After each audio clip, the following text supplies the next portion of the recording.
हाँ, जैसा कि पिछले वीडियो में हम उपमा अलंकार के बारे में पढ़े हैं, इस वीडियो में उसके आगे रूपक अलंकार के बारे में पढ़ेंगे।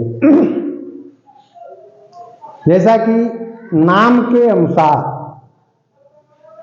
रूपक का अर्थ होता है रूप करना, अर्थात उपमेय का उपमान के सदृश बन जाना या हो जाना। इसका लक्षण बताया गया है कि प्रस्तुत अप्रस्तुत कथन जह अभेद सो होय, अंग सहित कै अंग रहित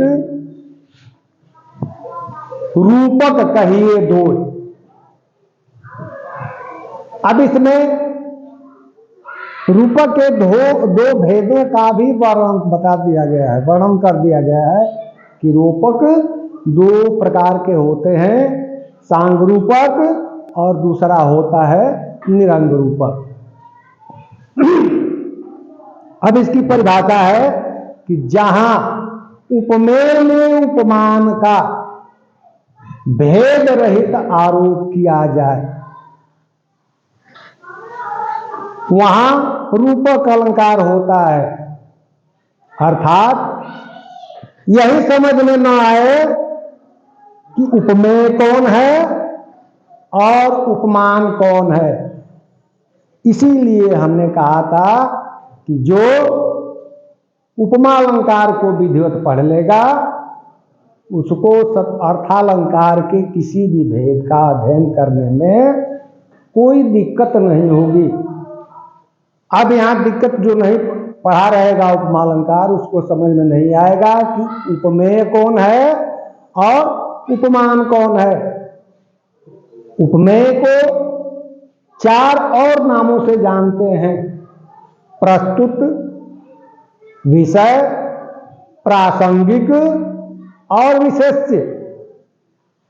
तथा उपमान को भी चार नामों से जानते हैं: अप्रस्तुत, विषयी, अप्रासंगिक तथा विशेषण। तो इसमें जहां जो प्रस्तुत होता है, जो मौके पर मौजूद रहता है, वही उपमेय होता है, और जो मौके पर प्रस्तुत नहीं रहता, जो प्रस्तुत नहीं रहता है, वो उपमान होता है। उदाहरण के लिए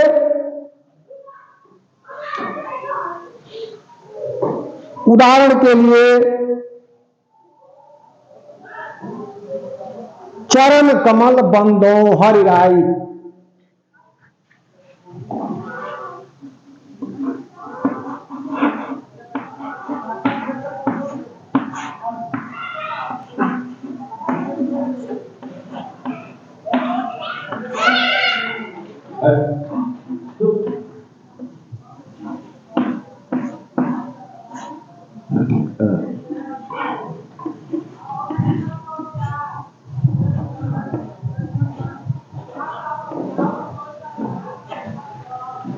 अब यहां हमें क्लियर करना है कि चरण और कमल दोनों में कौन उपमेय है और कौन उपमान है।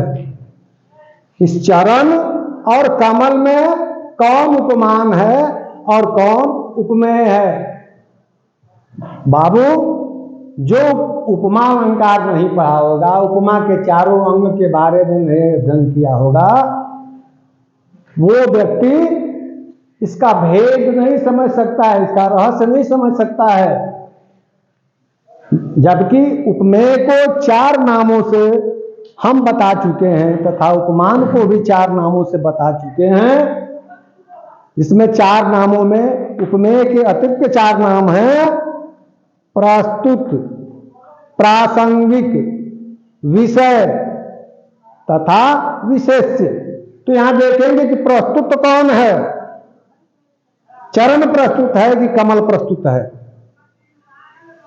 तो प्रस्तुत चरण है, कमल प्रस्तुत नहीं है, तो इसलिए ये उपमेय हो जाएगा।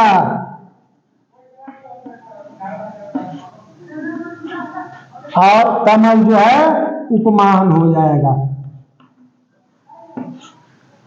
इसकी परिभाषा यही है ना कि जहां उपमेय में उपमान का भेद रहित आरोप किया जाए, उपमेय में उपमान में कोई अंतर महसूस नहीं होता है, वही रूपक अलंकार होता है। अब देखिए अगला उदाहरण,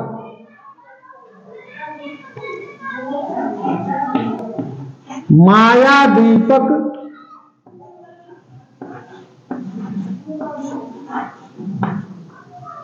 नर पतंग।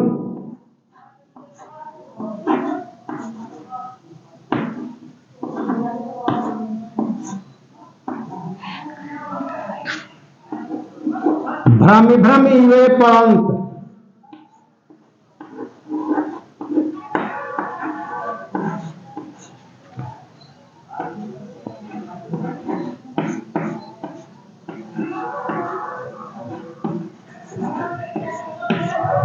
कहे कबीर गुरु ज्ञान थे एक आधो ग्रंथ।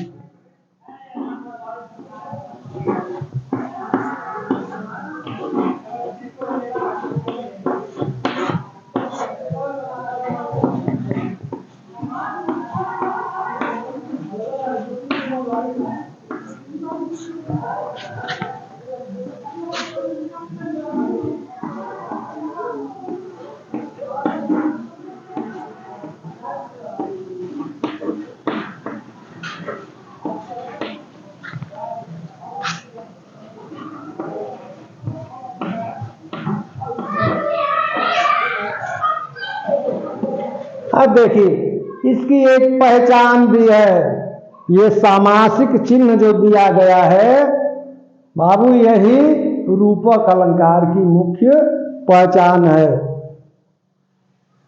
कि माया रूपी दीपक, दीपक क्या है?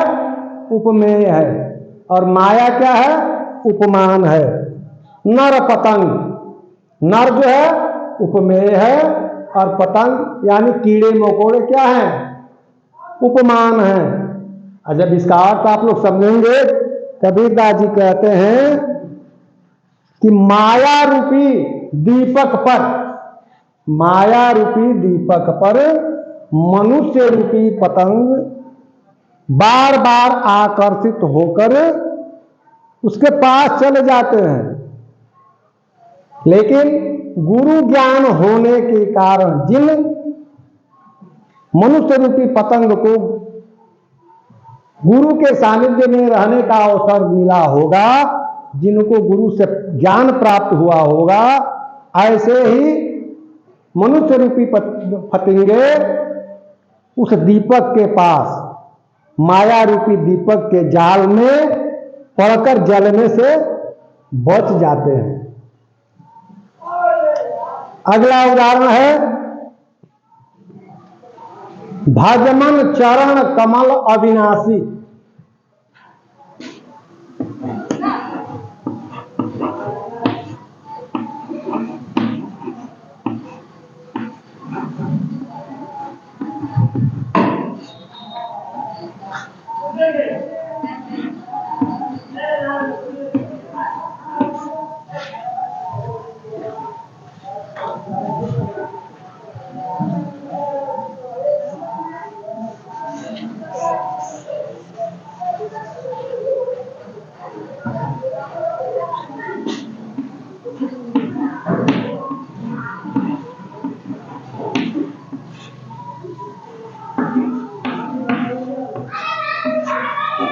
अब यहां देखिए चरण और कमल, यहां भी भेद आरोप किया गया है कि कमलवत चरण है कि चरणवत कमल है। उपमेय क्या है? चरण है, और उपमान कमल है। इसलिए कि चरण प्रस्तुत है, चरण विषय है, चरण प्रासंगिक है, और चरण ही विशेष्य है। कमल अप्रस्तुत है, विशेषण है, विषयी है और अप्रासंगिक है। इसलिए ये चरण कमल में रूपक अलंकार होगा। अब अगला उदाहरण हम देंगे।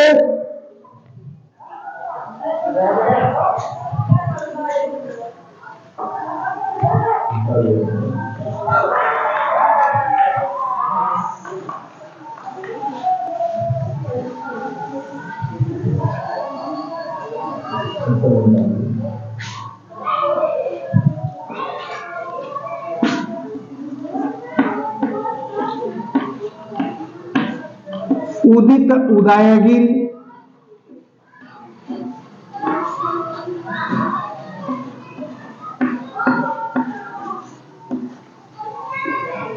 मंच पर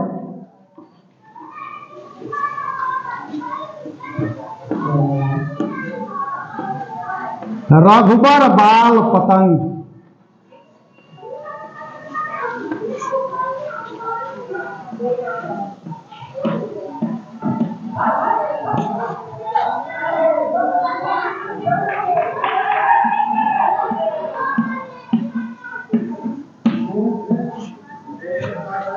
विगसे संत सरोज सब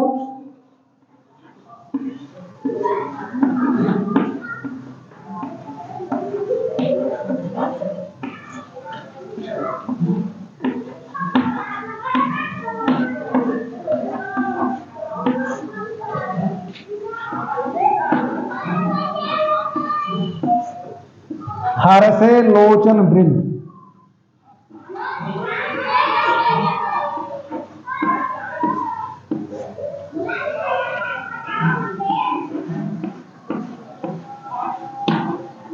हर्षे लोचन भृंग।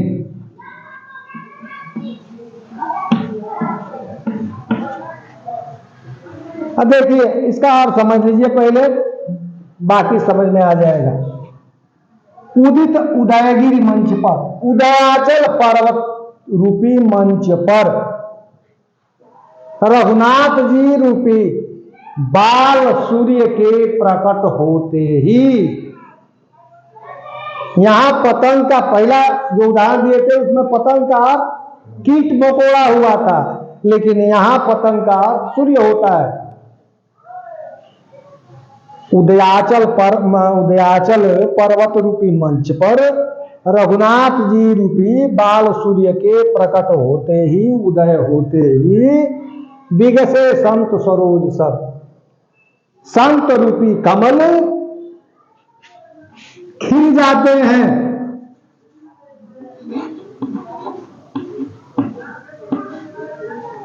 विकसित हो जाते हैं।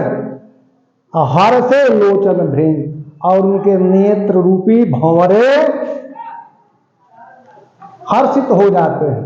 यहां देखिए, यहां रूपक है, यहां रूपक है, यहां रूपक है और यहां रूपक है।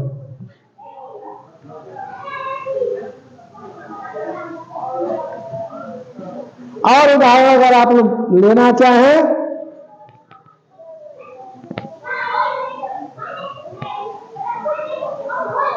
तो एक और उदाहरण मैं दे सकता हूं।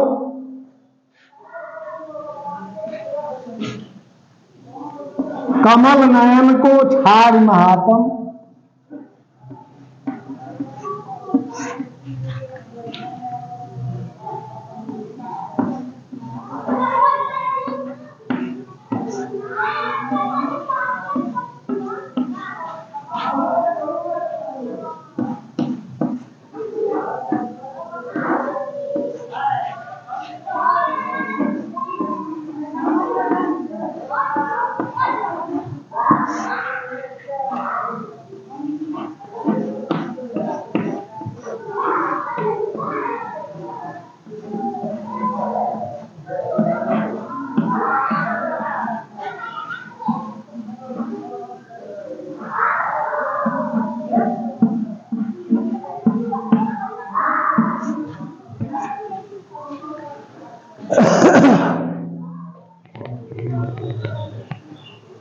और देव को ध्यावे।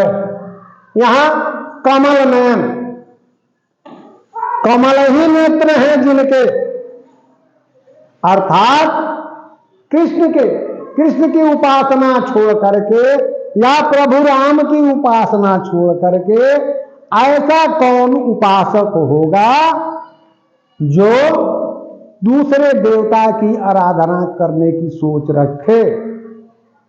तो यहां कमल नयन में रूपक अलंकार है। आशा है कि यह दूसरा अर्थ अलंकार का दूसरा भेद रूपक अलंकार भी आप लोगों को विधिवत समझ में आ गया होगा और इसके आगे अगले वीडियो में फिर हम मिलेंगे। धन्यवाद।